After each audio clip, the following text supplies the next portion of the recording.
ये मत बताया करो कहां पहुंचना है। जहां पहुंचना है वहां की बात पीछे की है। अभी की बात क्या होनी चाहिए, कहां पर हो। लेकिन उसकी बात करते हुए हमें बड़ी पीड़ा होती है, क्योंकि वो जगह जहां हम हैं है ही पीड़ादायक। तो हम उसकी बात ही नहीं करना चाहते हम कहां हैं।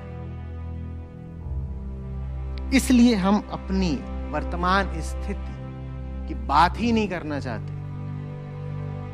क्योंकि नंबर है कुल 2। आगे कि फेंकने पर कोई शुल्क तो लगता नहीं है, लंबी लंबी फेंको। कोई नियम तो है नहीं कि जिसके 2 नंबर आए हैं वो आगे 98 की सोच नहीं सकता। बल्कि ये तो और बड़ी बात मानी जाती है कि देखो ये गटर में पड़े हुए हैं, लेकिन बात करते हैं आसमानों की। ये हमें समझ में ही नहीं आता कि अक्सर गटर में बैठे बैठे आसमानों की बात करना गटर में बैठे रहने का बहाना है। कि गटर में बैठ के भी अगर आसमानों की बात हो सकती है तो गटर से बाहर ही क्यों है। होगे तुम गटर में बैठे बैठे ही मजे आ गए।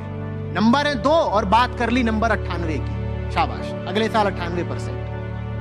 तुम अपनी हालत देखो, तुम 2 से 3 कर लो, यही बड़ी बात है। और संभावनाओं से किसका पेट भरता है भाई। हर रसोई में रोटी की संभावना होती है। रोटी नहीं बनी तो क्या रसोई चाटोगे। संभावना से पेट भर जाएगा क्या तुम्हारा। हर रसोई में रोटी की संभावना होती है कि नहीं होती है, तो पेट भर जाता है उससे। रोटी बनती है तो पेट भरता है। संभावना जब साकार होती है तो बात बनती है, नहीं तो संभावना लिए लिए मर जाओ, राख हो जाओ। संभावना से क्या होगा। जो ये मानने को तैयार नहीं कि वो आकाश हो सकता था पर धूल का कण हो बैठा है अपनी ही मूर्खताओं के कारण, उसके लिए क्या उन्नति। तो 98% निकालना है या 2% की बात करनी है जिस पे खड़े हो। होता क्या है ना छात्र जीवन में, तुम्हारा जो साप्ताहिक टाइम टेबल है वो कोई और बना देता है। परीक्षाओं का भी कार्यक्रम बाहर से आता है, किताबें भी किसी और की लिखी हुई है। जो विषय तुम्हें ठीक नहीं भी लग रहा उसमें भी 75% उपस्थिति दर्ज करानी है। तो मन को ऐसा लगने लगता है कि ये सब उसके साथ जबरदस्ती हो रहा है।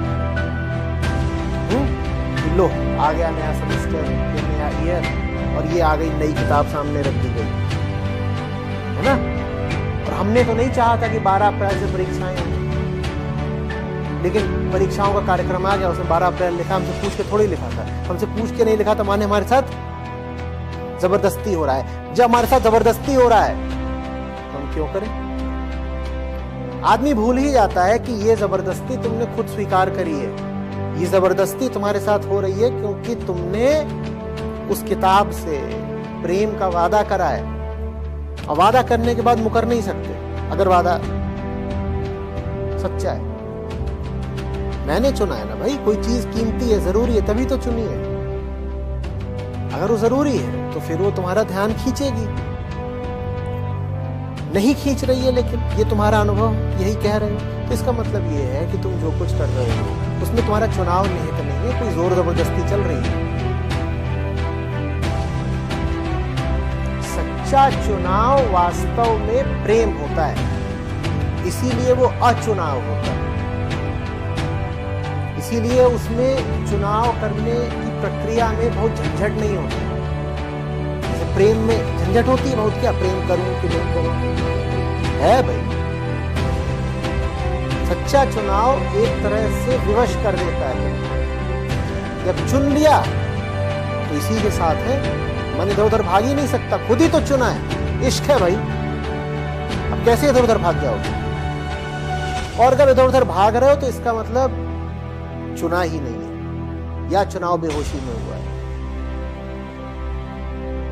जिम्मेदारी अपने ऊपर लो, कहो ये जो कुछ भी हो रहा है मैंने स्वयं आमंत्रित किया है। मैं चाहता हूं कि मुझे रगड़ दिया जाए, मैं चाहता हूं कि वाइवा में मुझसे खतरनाक सवाल पूछे जाएं, मैं चाहता हूं कि पाठ्यक्रम इतना भारी हो कि मेरा सर फट जाए। ये सब मैंने खुद चुना है। ये बात याद रखनी होगी कि जबरदस्ती नहीं हो रही है तुम्हारे साथ, तुमने खुद चुना।